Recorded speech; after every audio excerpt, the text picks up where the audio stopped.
Welcome to 7 Minutes to Shift, the podcast hosted by your girl, Coach Tanya K. I am excited to have you here today. We are going to dig into it, get real deep, and guess what? Only in 7 minutes. So this is the 7 Minutes to Shift podcast where I shift your mindset, your attitude, your energy, and your business's success in just 7 minutes. Now let's get into it. So today we're going to talk about how to make better choices. Welcome to 7 Minutes to Shift. I am your host, Coach Tanya. And today is a good one. I got 4 things to tell you that I hope that you learn from this episode because we got to make better decisions. Let's get into it.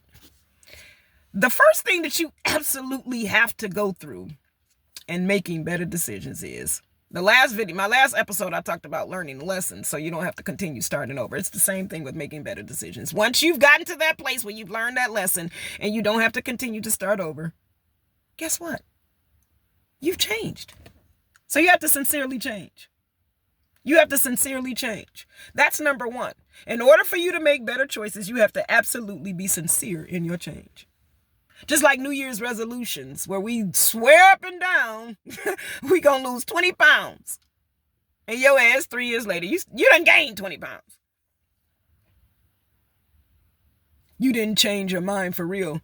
The resolution wasn't sincere. It didn't come from your heart. You didn't really want to lose the 20 pounds. You just was going with the energetic flow of everybody else. That's why you didn't create that change. So you didn't make better choices on your diet. You didn't make better choices on whatever it is that you needed to lose that 20 pounds because you really didn't want to lose that 20 pounds. So you have to be sincere in making that change. You have to be sincere in your changing. Because falsehoods are being revealed. I don't know if you know, but 2025 is the year of revelation. This is the year of the snake. This is where everything is being peeled back. Everything is being exposed. Everything that is not real is being exposed. And if you are not real and authentic with yourself, then it will be exposed. And you won't make better choices. So you have to be absolutely clear on the change that you've made. And you got to be clear on what it is that you want. Number 2, I don't know why I always do that. Number 2, remember that last time your ass did what you wasn't supposed to do and what happened? Remember that last consequence. When you can remember that last consequence, you'll change your mind. You will remember the last time you dated, again, talking about dating the wrong person. Remember the last time you dated a man or a woman that didn't treat you right. What happened? Y'all fought all the time. They cheated or whatever. Hey, remember that last consequence to making that bad choice. The last time you didn't get up and go to work, or you didn't show up for your clients, you missed appointments, or you didn't show up authentically or whatever. You did whatever it is, you missed something. What was the last time you got that eviction notice? Or you got that shut off phone? Remember the last consequence. The last consequence is definitely going to always be a guide of what choice you need to make that's better. Because if you make the same choice that you made last time, guess what you're going to get this time? Because what is that saying? If you do the same thing and expect a different result, what that say about you? Sorry, I'm just a messenger. Number 3, get clear on those goals. What is it that you want? If you want to be a millionaire, you know damn well you can't be sleeping in bed all day thinking that $1 million is going to just flop in your mattress or fly out the sky. I mean, it could. Don't get me it could. Because look, this guy died in Detroit, a week ago, a couple of days, or last week, couple of weeks ago, or whatever. He definitely took the airplane and flew with money across. Now, it wasn't no millions of dollars, but I don't know how much it was. I think it was $25,000 or $250,000. It was something. But the money did fly out the sky. That's my point. But typically, money doesn't just fly out of the sky and just land on your roof. So get clear on those goals that you want to achieve. Set smart goals that will allow you to reach whatever it is that you want to do. And that will allow you to stay structured. So the choices that you make. So you know if you have a meeting at 9 o'clock that's going to get you a contract that's going to lead to $50,000, you know damn well a choice would not be to go party the night before and don't go to sleep till 5 o'clock in the morning. Make better choices. Set those clear goals, and those goals will guide your choices much better.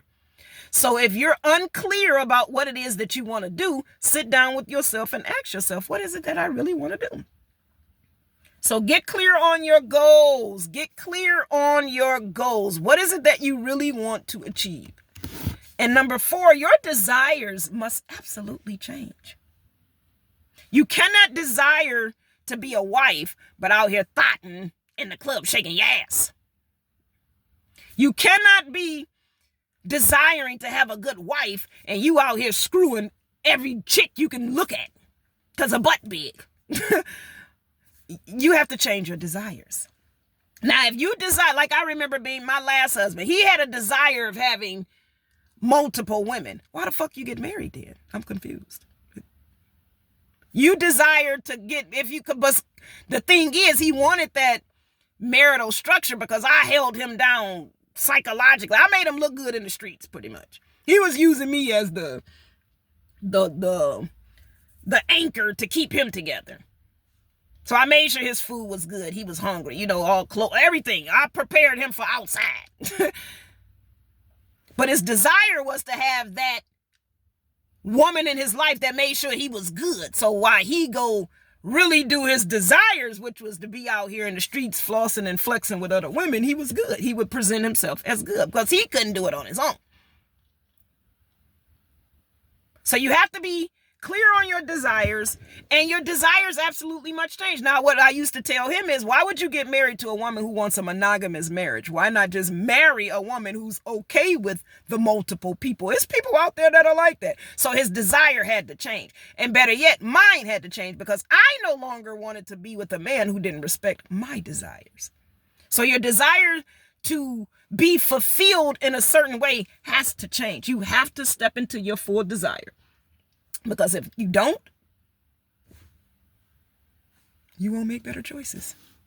So these 4 things: sincerely change, remember your last consequence, get clear on your goals, and change your desires will definitely allow you to position yourself to make better choices. If you are a coach, consultant, a service provider, or an entrepreneur in the Detroit local area, and you are interested in building your brand, building your message, and getting clear on what it is that you want to tell your target audience so that you can attract those that are in your tribe, then meet me at this breakfast brunch, and I will see you on the other side. The link is available for you. Bye, and welcome to I keep saying welcome and goodbye, and thank you for joining 7 Minutes to Shift. Bye.